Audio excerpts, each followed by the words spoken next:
There is an adjustment of the CBR to 8.75%. In fact, they've been improving it by 50 basis points, time in and time out.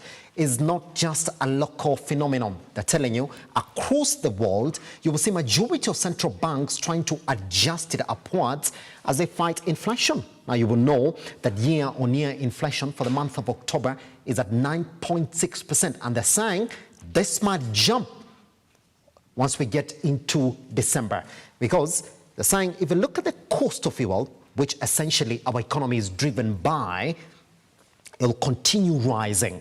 Now you will say it hasn't risen, but then I'll tell you why it hasn't risen, because if it were not for the balancing act that was undertaken by the Treasury and also EPRA as well, you'll be buying diesel at an extra 12 shillings. So we'll be talking about 180 something, 188 to be exact. The only thing that went down for the cost of petrol is the landing cost. That's only dropped by around 12 shillings. So it's a balancing act. So when it comes to inflation, again, you're paying for it because, again, the government did extend those fuel subsidies. Look at where we are in terms of drought and fighting hunger in the country. The Central Bank of Kenya is saying it'll get worse before it gets softer for you and I. 17, 15, 16%, that is the current interest rate. Some of those issues are the ones that we're going to talk about this morning. But for now, let's look at exactly what is in the newsroom before we get into our biggest conversation this morning.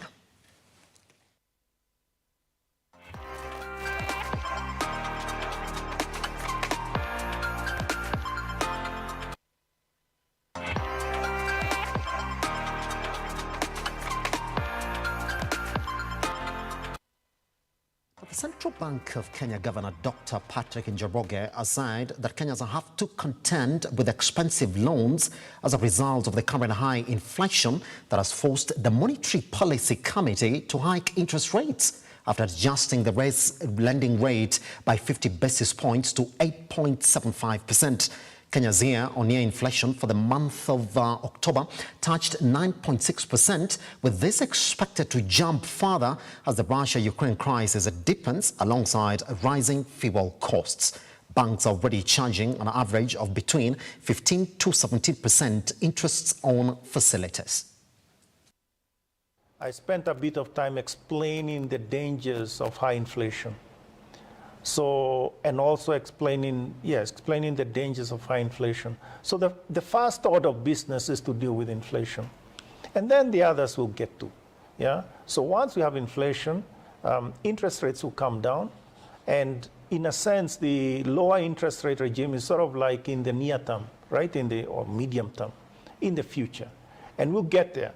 But the macro balances that need to be there in the economy, that is essential. So let's deal with the most urgent problem, and then we'll get to the others. And I think that's really the approach that we have taken, and and all these many years we've been taking that approach, and you can see the benefit of it. You have already seen the declines of interest rates from the very high levels that were there, let's say in 2015, 2016. And even subsequently, and to then more normal levels. Are we saying that the current levels are the ones that will stay forever? Of course not. We want to even go lower than this. But again, inflation was unexpected because of all these external pressures and food, etc. And so we have to take action to deal with that. The Kenyan government has committed its support to the United Nations Development Programme, UNDP, in the body's efforts in attaining sustainable development goals, as it is.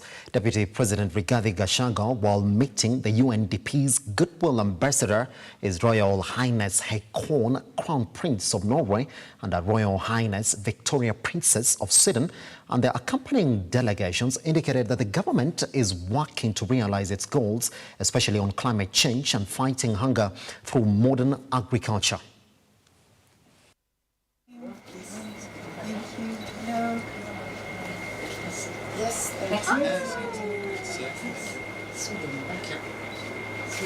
Hi. Good morning. How are you this morning? Did you sleep well? Very well. Thank you so much. Good morning. Good morning. Thanks for your stay. Thank you very much. Yes, Have a nice evening. Yes. Most welcome. Thank you. And it was very nice to Deputy President to see how you are taking care of the forest that's the closest to your capital. And of course, the legacy of the work of Nobel Peace Prize winner Matai. And she was a very impressive, special person. And we were there with her daughter this morning, so that was very nice.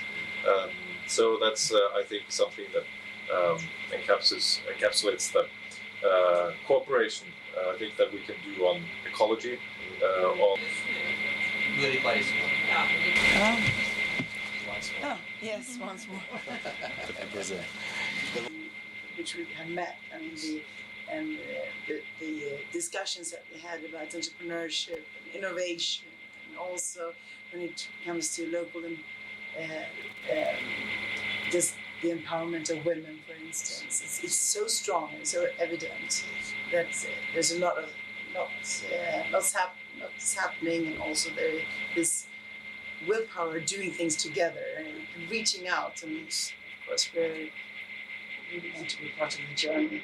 As a government working together with the development agency, including the UNDP, we have agreed that we must continuously engage to look for interventions so that we see how to come up with programs on dams and water ponds for water harvesting, and how as a country we must move away from rain-fed agriculture to irrigation as a sustainable way of dealing with the effects of climate change. So we are grateful that you are there. Moving on, the Norway government, together with other like-minded partners under the Global Fertilizer Challenge, will carry out soil mapping in sub-Saharan Africa in a bid to improve crop production in the continent. This is the Norwegian government says will be achieved through reduction of emissions produced by fertilizer.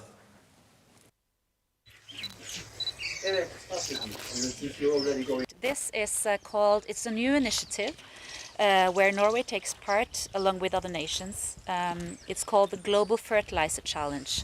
We know that the situation on fertilizers is quite critical because of the energy prices, because you need gas to produce fertilizer. At the same time, we know that fertilizers, it produces emissions, which we want to reduce, but we need fertilizers to produce food. So we need to develop new management of fertilizers, simply use it in a smarter way. I do think that we are learning from each other. For instance, here at ILRI, there's so much research being done, so many competent people that are finding new ways, new techniques, new technologies, so that we can optimize the way we do farming, especially, I guess, specializing on farming like here in Kenya and in this region. But when we do the linkages between the Norwegian know-how and the Kenyan know-how, I'm sure that there's a lot of good that can come out of that cooperation. We are now going to partner with the one CGR through ILRI, that they will be able to support the government to map the entire country and know the type of soils that we have. Once we have that information about our soils, all that will be stored in a database which will be shared to the farmers when they want to start planting. Which crop do they want to plant? They need to interrogate that information and say, if I'm planting sunflower, then what type of fertilizer do I need to use?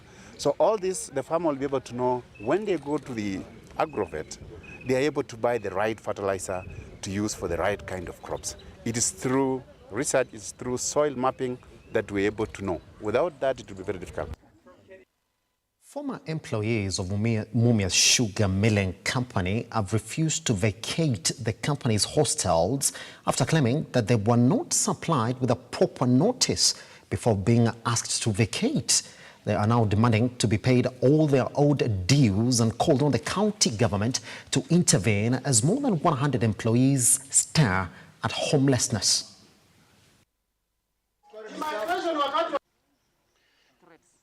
Tuko na kesi kotini ambazo mingi zao zinaenda kuisha hii Disemba.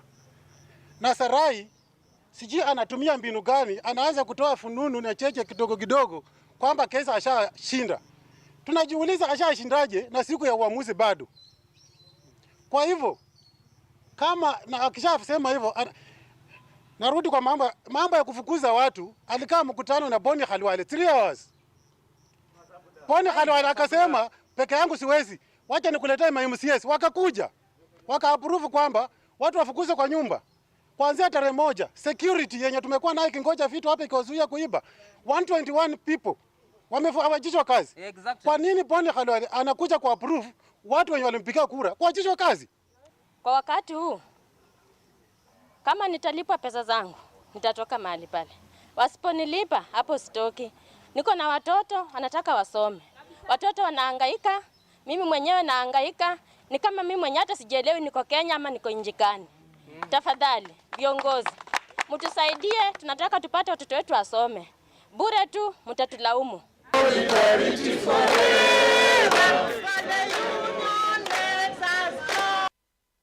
Kenya's plan to import duty-free GMO maize still continues to elicit mixed reactions from sections of the Kenya Kwanza government. Stephen Sang, governor for Nandi County, has called on the government to first prioritize deep consultations before allowing the importation of the maize into the country.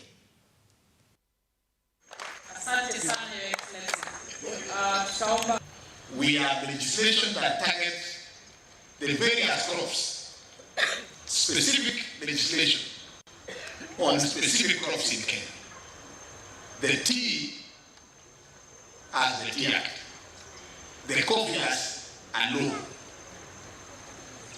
Coconut and cashews have a law. Even Miraa has a legislation on it. Dairy has a specific legislation on it. We want to be categorical that the challenges determining the farming sector in Kenya is partly contributed by the fact that we have no legislation on maize. We are asking our leaders from the maize growing areas that one, work together the way you are already working together. Ensure that you propose a legislation.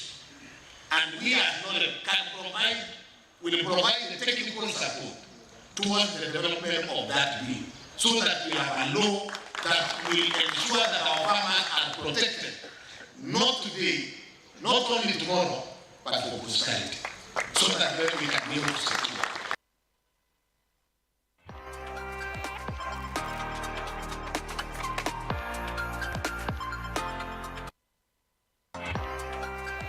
Our biggest conversation this morning is on the African Diaspora News channel. We don't have Phil Scott in the house. But just before we get there, then let's just take a look at exactly how the markets are opening this morning.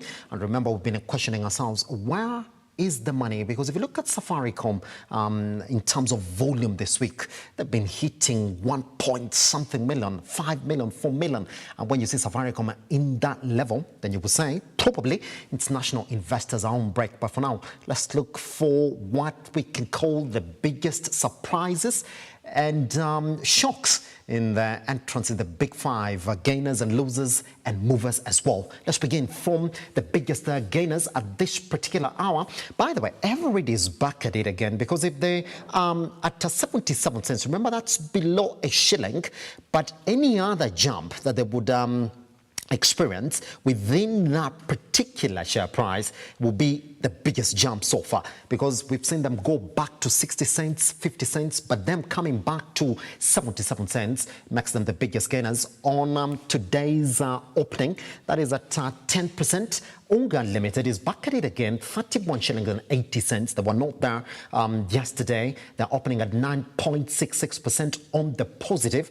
But then I will look at Fahari as well, who've been there in and out of this, 6.52. You can buy that particular share today, representing 6.19% in terms of that particular movement. Let's move on to the biggest losers this morning in terms of how we opened this morning.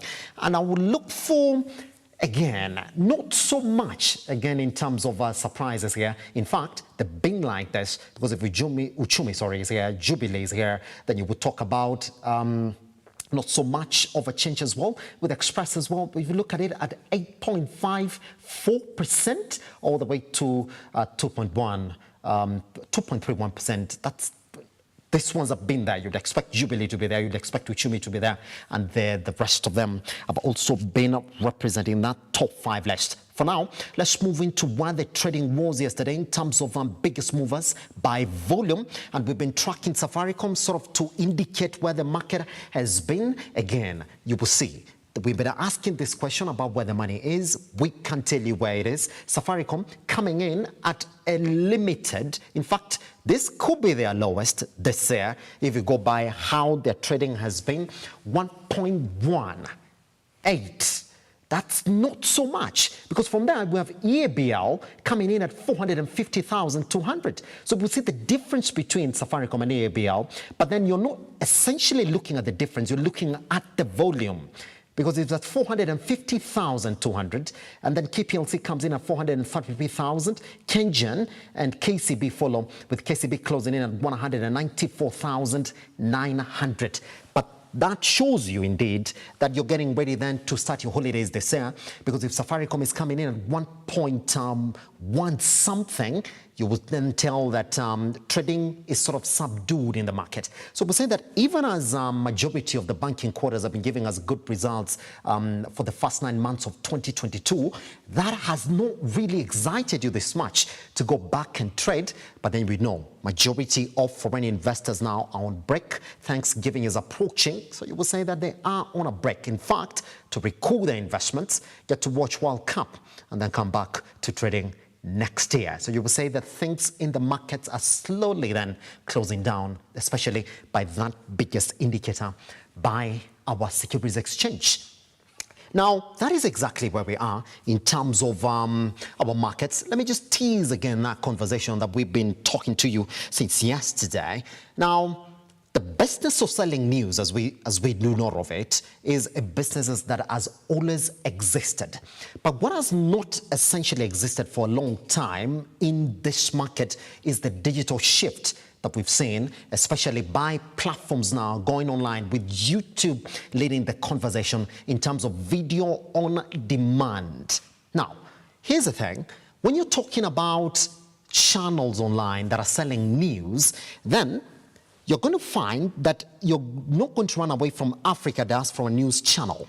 Because if you look at the leading ones, then you will say they have more than 1.35 million subscribers, by the way, and that growing by the day. And when you look at their numbers, they've hit more than 500 million views in an area that you would say has traditionally been left for majority of the bigger entities in terms of news. Talk about the likes of BBC, we talk about the likes of CNN. But then if you look at the numbers they're hitting, then the question is going to be, what is this magic bullet that they're introducing in an area that has not essentially been crowded by digital platforms? We do have them in the house, and we do have Phil Scott as well, who's coming in to talk about Africa Diaspora News Channel. Remember, it was in Kenya in 2019, is back again. The question is going to be, why is it back? And we're also going to learn more about the Africa Diaspora News Channel right about now when we come from this break.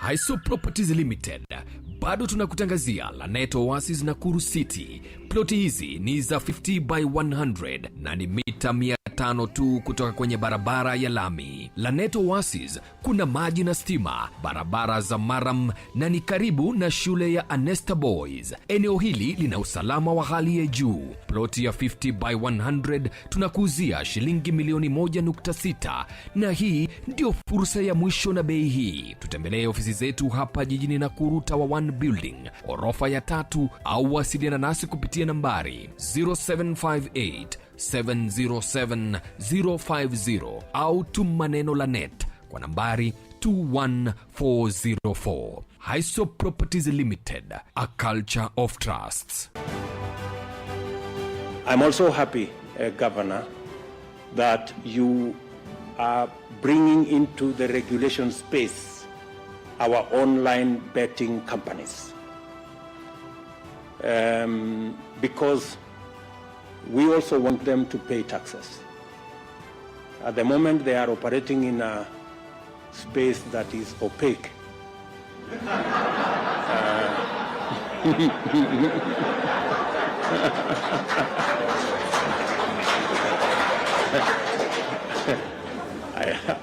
I know opaque has many connotations lately, and not very positive ones. But that space needs much more clarity. So mimi nilikuwa mmoja wa timu kubwa ya Arsenal na ngojea mazao yake. Na bila shaka mpenzi mtazamaji, ni awamu nyingine tena ya bunge la mwenyeji ambapo tunasikia tu maoni ya wenyeji, hasa wananchi wa kawaida. Je, maoni ni yapi? Anakwambia wananchi ndio kila kitu. Unaona deep state na system ni wananchi. Unaona vile wamenyorosha watu bwana. Tumeng'oa nanga kwenye bunge la mwenyeji. So ile kitu lazima tunamuomba asituachilie.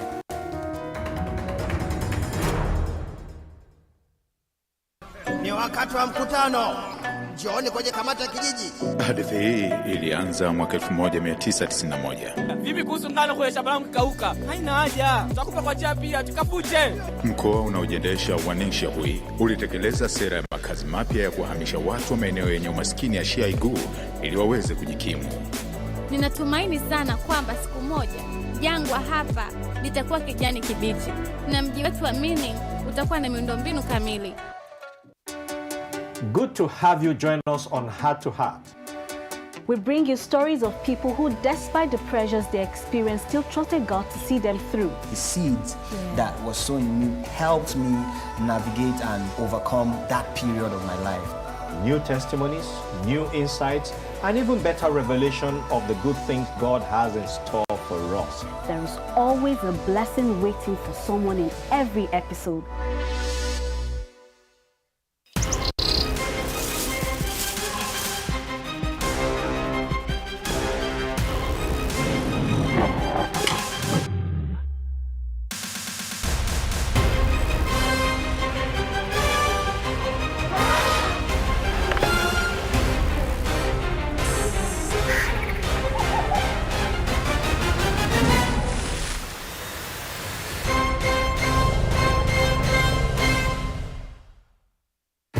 Welcome, you're watching The CEO.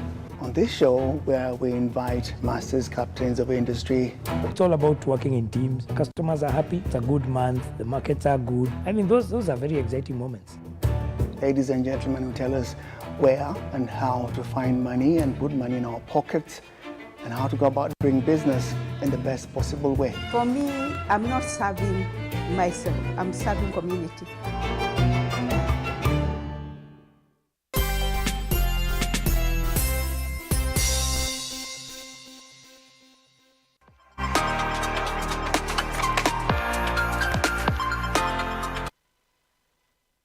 This, it is 2013, you start a YouTube channel. Yes, you might have a knack for news and then you say, let me go outside there, start this YouTube channel, because I've got an idea of how news should be consumed and conversations about news or what is missing in the traditional mass media. You say, let me start that YouTube channel. Now, 9 years later, you realize that you have more than 500 million views, and then all of a sudden, you have a huge following. In fact, more than even some of those traditional media houses that you're sort of saying, you might not be doing it the right way. There's something that is missing. So 1.35 plus, and that is counting, which essentially then becomes the Africa Diaspora News Channel. That's a big fit. But then what is a bit interesting, even to think about it, is who decides to say, let me sell news online? We don't have the founder of that particular channel, and I know in one way or another you've interacted with it. So all those questions that you've been asking, we're going to put them to him, but we don't have Phil Scott in the house today. Phil Scott, how are you doing, sir? Doing good. Thank you for having me. Happy to have you around. Let's begin like this. It is back in 2013. You decide, let me start a YouTube channel on news. What was the motivation behind that? Watching what a lot of my people go through in America, dealing with police brutality, racism, discrimination, white supremacy, and having the voice that we need, because traditional mainstream media, which is not black owned, don't speak to our issues and problems, or I notice they will try to criminalize us. If the police kill us, it's somewhere our fault, even though we had no weapon, we didn't do anything wrong, but yet it's always our fault. Calling us names like thugs, a person that could have been a straight A student's college degree, but still calling us a thug, and we realize, that's another way of calling us the N-word. We figured that out. So we had to go to war against, white-owned corporations who are very anti-black. Yes. And you cannot do it unless you do it on our own platforms. They will not allow us to defend us on their platform. So that's where a lot of the motivation came from. Pretty much. So it's back in 2013, and I'm thinking, well, you're seeing this as a platform just to air out your frustrations or what you're seeing missing in the mainstream media. Did you think at one point that you're going to grow to this level where now people have to look up to you on issues, culture, and politics? No, didn't think about that at all. No, I was just trying to make a transition from the petrochemical industry to having, my own, platform and having a voice to speak for, the grassroots, because the grassroots is where the real people are at, not the people that's in the upper echelons, just the everyday, people who's out there in the trenches, and that's who we, partner with and speak, for. Yes. At what point, Phil Scott, did you realize, hold on, I might be up to something here, so I have to transition fully and focus on this? I guess when people started to seek me to say, hey, what do you think about this? Like, have you talked about this yet? And what do you think? And I say, well, at first I'm like, well, in the mainstream talk about this? And we don't care about what they say, we come out what you say.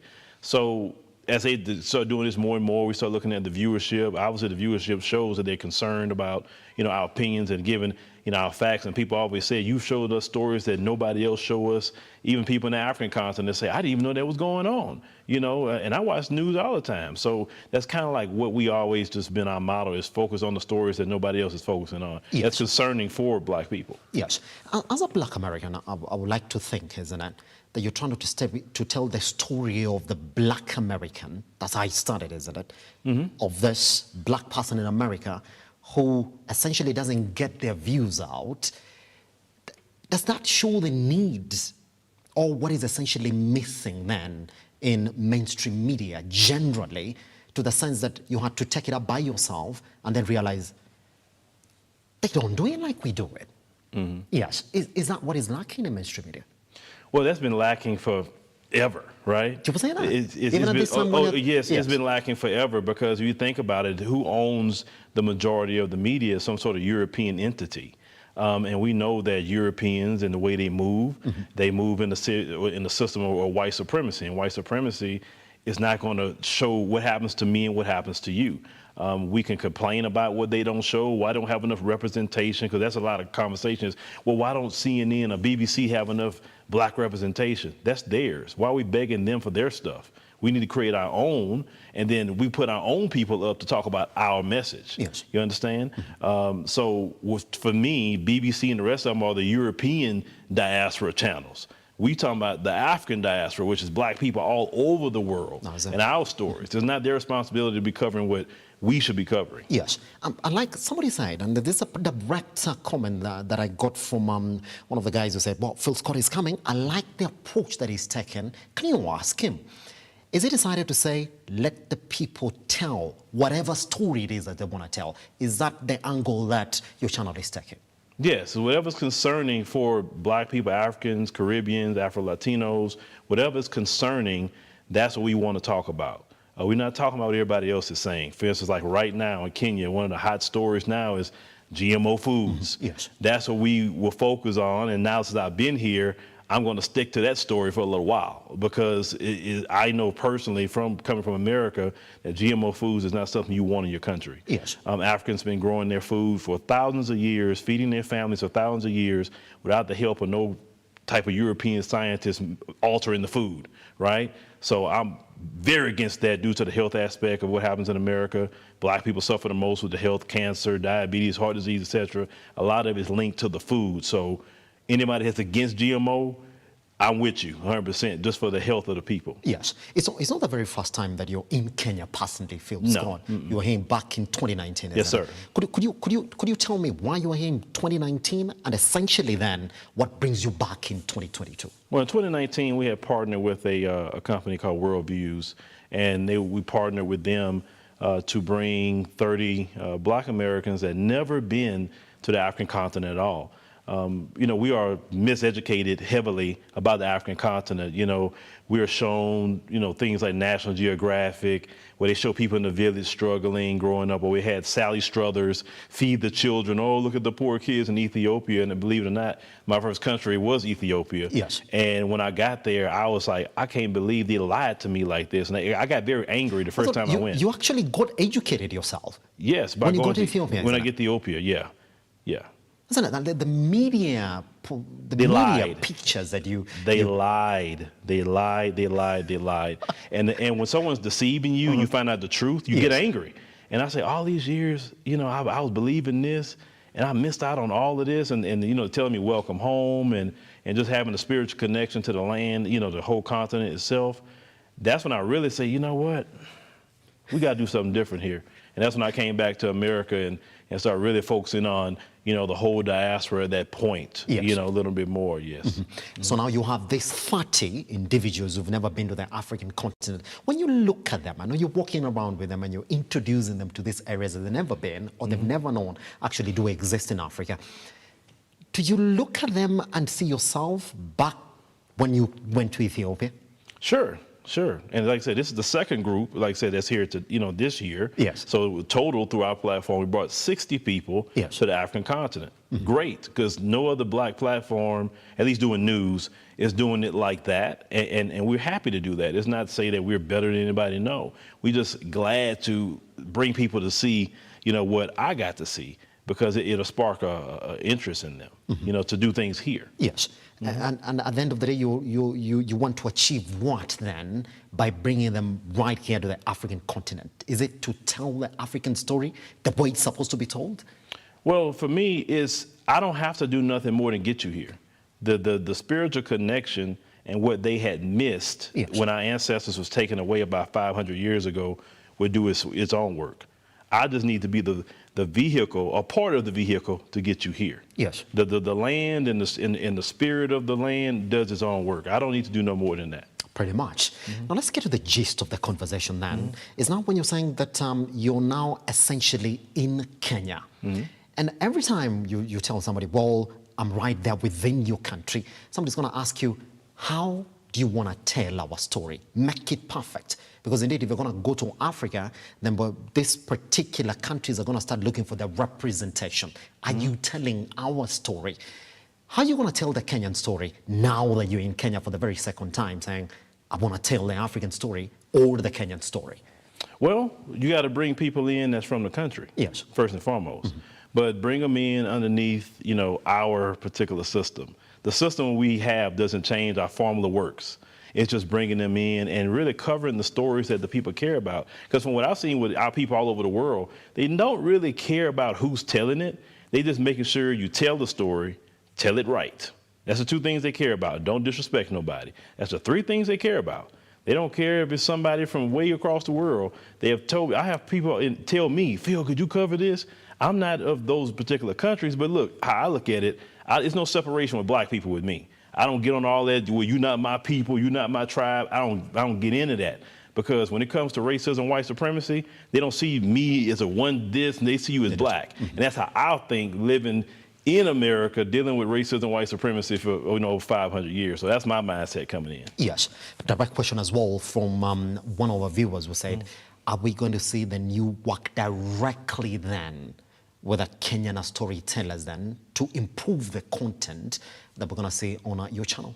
Well, so right now, we have a Kenyan editor now that edits for us. Yes. And we have Sister Wangel that's here. She lives here with her family. We'll be looking to add more people because we want to build a base here, and we'll be looking to Kenyans to do that. Yes. But anyone can tell the story of black people. If a Kenyan could talk about something in America, a Kenyan could talk about something in Latin America, we don't hold people back or what they can say or what they can't say, because I don't believe in stifling creativity of anybody. Regional things, great, and we want to listen to the people. You tell me what it is, we'll try to get it covered. But I'm not a Kenyan, but I would tell something that's going on in Kenya because that's important. We all, should tell the story of each other. Then that's really what my mission is. There's no separation here. At this time, Phil, when we're talking about the growth of digital content as the content that drives conversations, you find yourself in a space where, whether you like it or not, Phil Scott, now somebody's going to compare you with BBC, compare you with CNN and Al Jazeera on that platform, because when you look at the following that you have digitally, it is one-on-one with whatever the other media companies that have been established in the group. I would like to call them old media. Is that something that makes you think of maybe doing it their way, if indeed somebody's going to look at you and say, well, I got to look at this particular news that you're doing and then compare with what the rest of them are doing? I don't care what people compare me to. I mean, I compare myself to myself. Yes. And what they're doing is old and dead anyway. We are, what we say today, the new black media. And we focus on that, and that formula is working. The digital space has gotten rid of the gatekeepers who would keep great people out, like myself and many others. We don't have to deal with that anymore. We can just go straight to the people. Yes. And that's the beauty of the digital age. And so what I do is, BBC don't compare to me, CNN don't compare to me, because they're gatekeepers, they push in racism, white supremacy. We don't push that. We push the empowerment of black people, the empowerment of Africans, Caribbeans, Afro-Latinos. That's what we push. We push empowerment about people. They don't push that. Yes. There's another question as well. They say that we like what you're doing with the Africa Diaspora News channel, but then you're running on a platform which is essentially now getting opened up to heavy regulation on topics that you actually get to touch on. So it becomes very easy for maybe one or two stories that you may want really to get out there the right way, maybe to get killed or maybe to get so much complaints on it, and then you find at the end of the day that story doesn't get to see the light of the day. Interesting question, Phil, and you got to be very careful on how to respond to this. As you grow, are we going to see your channel then go back to what these other old media stations have been doing, the old media, where indeed now you have the right and you have the permission, which is essentially sole permission from you, to run whatever story it is that you want without fearing any type of regulation, because you're running essentially on somebody's platform who's heavy on regulation as well? Well, you won't see no change. And also, we have AfricanDiasporaNews.org, which is our website. So we can post whatever we want on our own website. Yes. That was the purpose of having our own website, not just having YouTube. Because, yes, every country has laws, rules, regulations. Fine. And we will follow those. But you can talk about 100 different things and have a different way of doing it where they won't even pick up on what you're saying, right? Yes. So we're not changing anything, because if we change anything, we might as well just shut the lights down. Pretty much. So somebody asked again, that's the consumption of news. You're now heavily on the African market, which might be a bit different, because essentially we're talking about the European market. I mean, digital content is the way to go now. But when you're coming out to Africa, are you going to adopt the same strategy that has worked for you in the European market? Or you're thinking about changing your approach then to make it the African way, so that the African market can also get to consume your news? Well, the African market is consuming it now. And I have, like I say, one host, like I said, right now, one girl's LLM, she's here in Kenya. Yes. And a lot of, African people watch our content daily from all over. So our formula works. I'm not changing a thing. The way Europeans do things don't work for black people. So our model is going to come here and it's doing very well now. It's generating things now. Different videos that went viral on our channel, African stories. I view viral 1+ million, views. We've had several stories from the African, market that's done that based on our approach. And our approach is simple. We find what happens with black people. If it's any kind of racism or bigotry, we're definitely going to call that out. We're very aggressive about that, yes. Especially when people come into the African continent and being very racist. We have no tolerance to that. And we're very aggressive to the point where if you don't like Africans, carry your happy self back to your country where you come from, because you're not going to do what you do here. But then if you go to your country, you will let an African know real quick they can't do whatever they want to do in your country. So I have to say have the same respect. So we take that approach in everything that we do. You're going to respect Africans in their homeland. Africans need to control their own resources, their own destiny, without the help of any other powers out here who's lying about the African continent. So that's what we focus on, at least here. And all the young people are in agreement with what I'm doing. Yes. So we don't have to change a thing. As you grow bigger, and that we've seen that happen even for companies and products in the market, that as you grow bigger, quality becomes a question now, because with where you are right now, you have grown immensely, and with your prices in African market, we're going to expect again for you to continue growing exponentially as well. Correct. Is it going to be a challenge for you now to keep on churning out the quality content that your channel has been associated with, or you're going to put in structures to make sure that this doesn't change for you? And what are those structures, Phil, that you plan to put in place? Well, we have to say quality is a big thing for me. It's a big thing. And if you can't have quality in the host, quality in the stories, what's very important for the people, then it's not going to last very long with me. I'll shut something down. Yes. I have the idea of the market controls everything. For instance, I could like you as a host all day long, but if the people don't like you and the people don't receive you, you're not going to stay with me very long, because it's what the people say, not what I say. And letting the people have more control on what's going on, and people having control over the stories. It's like the people are asking you questions. Yes. I prefer to talk to the people and engage the people, because the people's the ones going to support your platform. The people's going to spread it out there versus these corporate entities putting somebody up there saying, I don't even like that guy. What is he even talking about? No. So nothing's going to change. Quality is a big thing for me, because we are already behind the 8 ball, because they believe, black people or African people, their stuff is not as high quality as the white people. That's a lie. So quality is a big thing for me. If we're not going to have quality, once again, we're just not going to do it. Yes. Somebody asked this question. Here's the thing, there are popular languages in this African markets that you're going, because I know now your channel is essentially heavily English. Yes. Now, coming to the to the African market, it means that you're going to expose yourself to a larger audience that might not essentially prefer English as a mode of communication or the mode of relaying these stories to them. Are we going to see collaborations within these markets that you're targeting, essentially the heavy markets?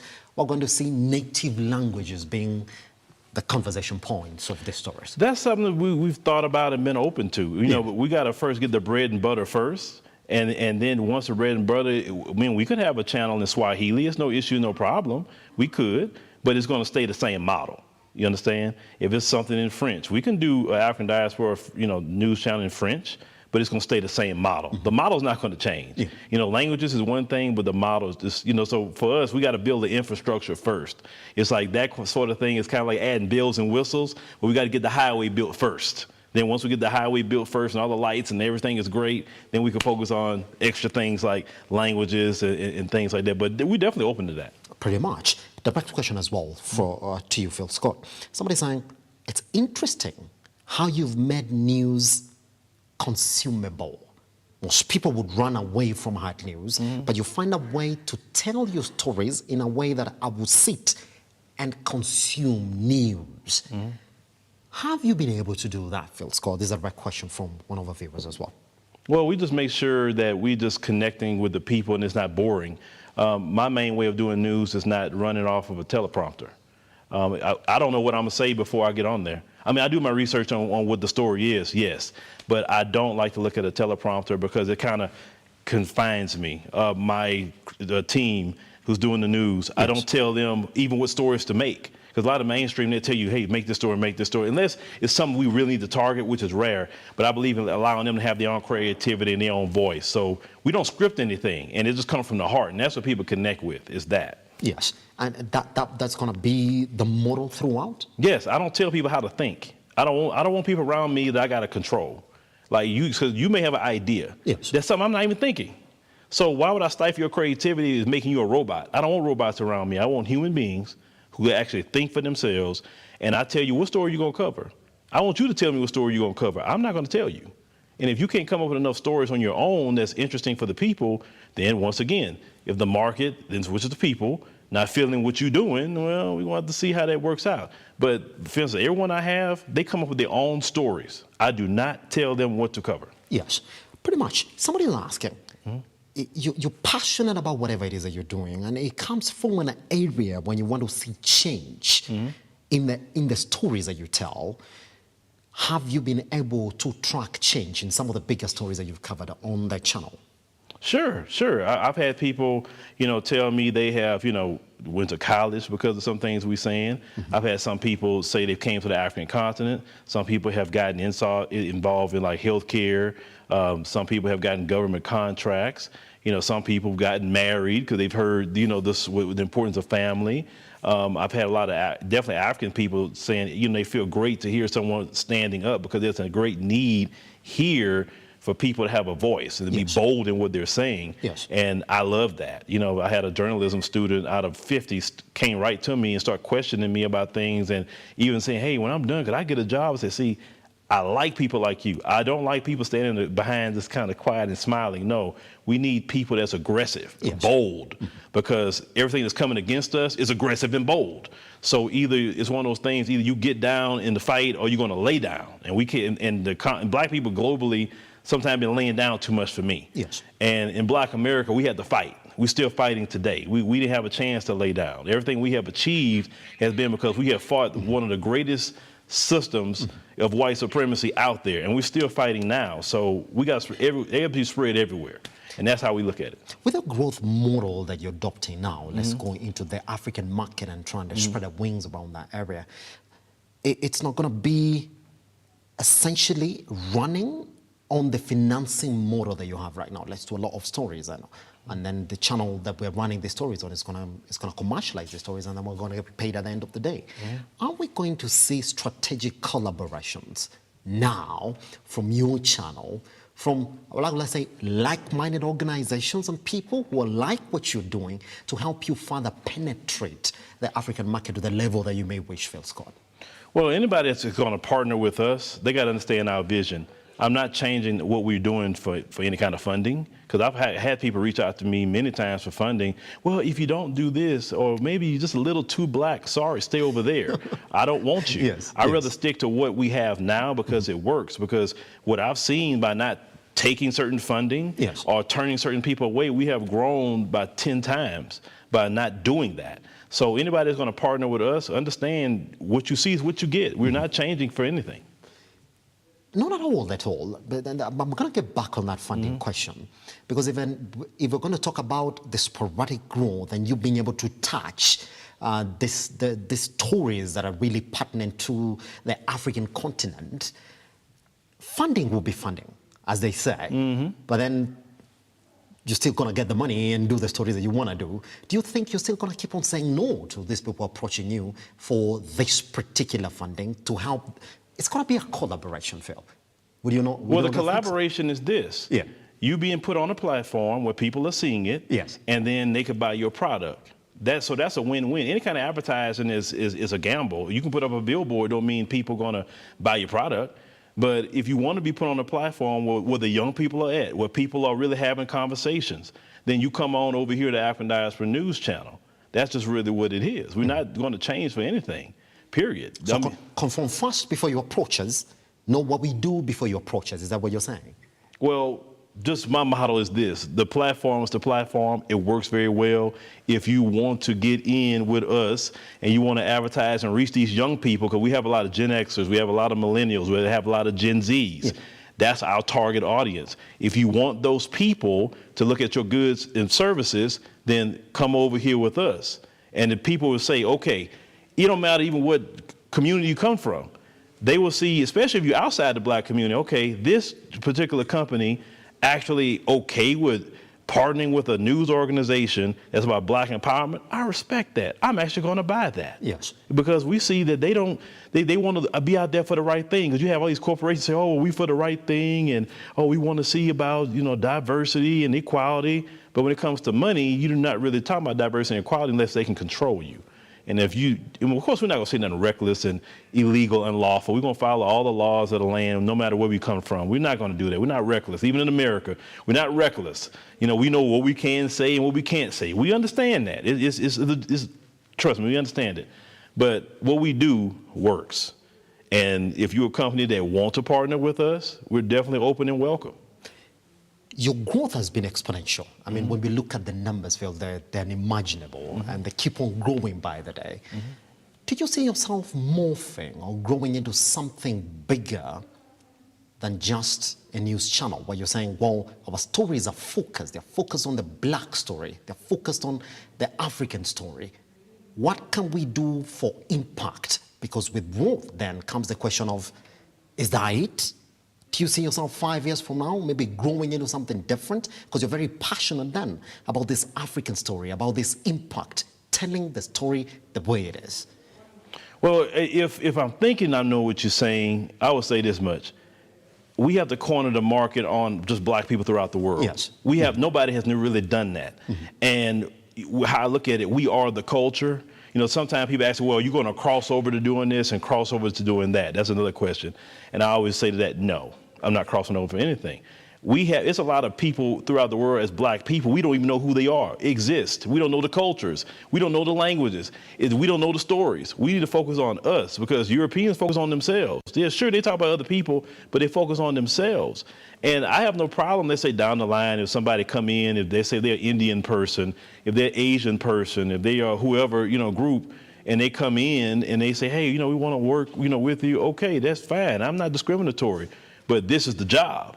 This is what we talk about. And if you're fine with it, hey, no problem. Yes. You know, so that model, no, it's not going to change no time soon. So you're going to stick to the same African news, the African story, and that will be that, isn't it? So let me get to know, because I know you're leaving Kenya on the 2nd of December. That's a couple of days within the country. You're walking around and talking to different people and really trying to see what the scope is in terms of the stories that you may want to focus on from the country.